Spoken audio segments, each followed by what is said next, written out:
Colossians 2, verse 11. In him you were all circumcised with circumcision without hands, by putting off the body of the sins of the flesh by the circumcision of Christ, buried with him in baptism.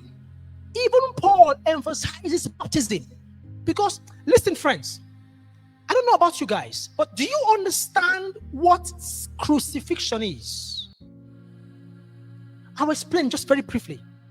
Crucifixion was the designed death and suffering process, the worst ever designed in the history of mankind. The Romans taught through it. There is what they call the science of suffering. You can Google this. There is the science of what? Of suffering. So researchers spent time studying every composition of the human body to figure out the worst death that any human being can ever have. Because the entire process of crucifixion was like a play. From where you were picked from to where you were buried, you had to walk through the streets carrying your cross. That means you are already tired and exhausted even before the crucifixion starts. Now remember, crucifixion happened on Passover. So there were millions of people in Jerusalem. Are you following me? So not only was it fundamentally based on suffering, but also on disgrace and shame combined. Now you lift the cross and walk a long way exhausted. It's a heavy cross. You get to the point of burial or crucifixion. Now watch. They turn you backward, and the cross has got two pieces. There's the patibulum, which is the horizontal one, and the stipes, which is the vertical one.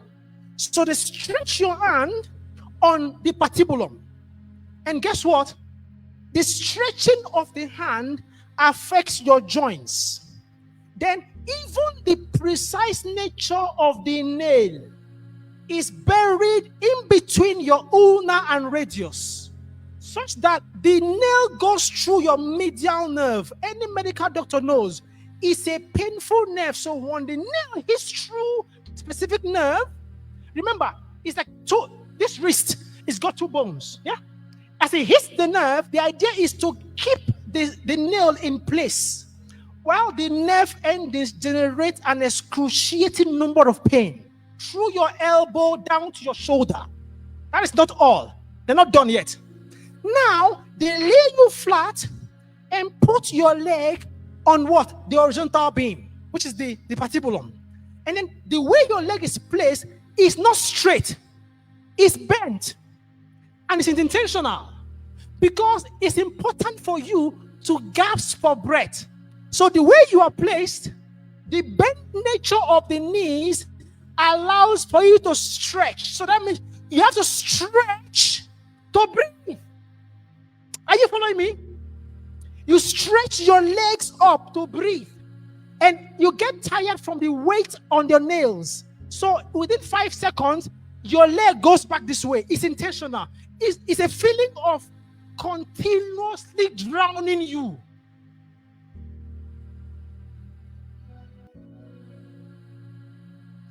It got to the point that back in the day, anybody crucified, they would actually offer him wine and gall. And wine and gall is like an anesthetic to reduce the pain. So remember, when the servant offered him wine and gall or vinegar, and he tasted it, he spit it out because he didn't want to have pain relief. He needed to bear it. So pain reliever by the way of the vinegar or the gall would have reduced the pain. He said, no, that is not why I came. That's what he went through. So when Jesus takes back authority, and after that, Colossians 2, we're still reading, verse 13. He said, and you being dead in your trespasses and circumcision of your flesh, he has made alive together with him, having forgiven you all trespasses, having wiped out the handwriting of requirements that was against you, which was contrary to us, and he has taken it out of the way, having nailed it to the cross. Now watch, Marabayakai. Having disarmed principalities authority. A principality is the ruler of a kingdom, and you only rule by authority. So what he did was disarm authority and powers. He made a public spectacle of them. So just the way they disgraced him, he made sure that the disgrace of the devil was public. Hallelujah. So every time you preach God's word to somebody, the devil hates it because you are reminding him of the biggest disgrace he has ever felt. That disgrace still haunts him till tomorrow. Because even the demons are laughing at him, say, oh God, this one you failed.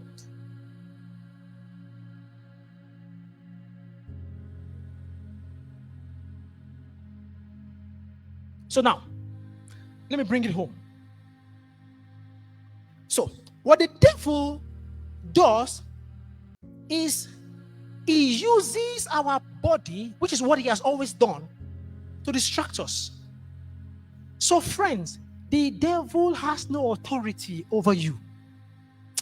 I'll say it again. The devil has no authority over you.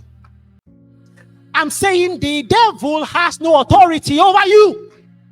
You don't understand. The devil has no authority over you. So, the devil looks for a way to get authority or to make you forget you have authority.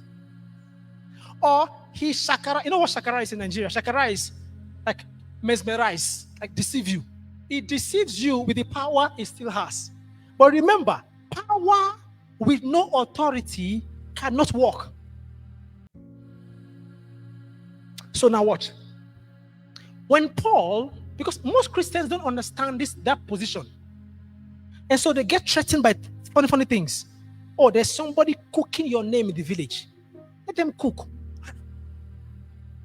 According to the laws of the realms, according to the laws of the kingdom dimensions, the cooking can only be cookacious if they have authority. Are you following me? There is a witch pursuing you in the bush. The witch is so embarrassed and ashamed, he can't pursue me in the open. That is a witch with no authority. Why is he pursuing somebody in the night in the bush? If you have strong and authority, come out in the light. You can't do it. Come on. So why do you get scared unnecessarily? There's no authority. He might have power, but no authority. You are higher than him. The level has been restored. When Jesus resurrected, he says he sat at the right hand of God above. Not only above, far above. Principalities and powers. And guess what?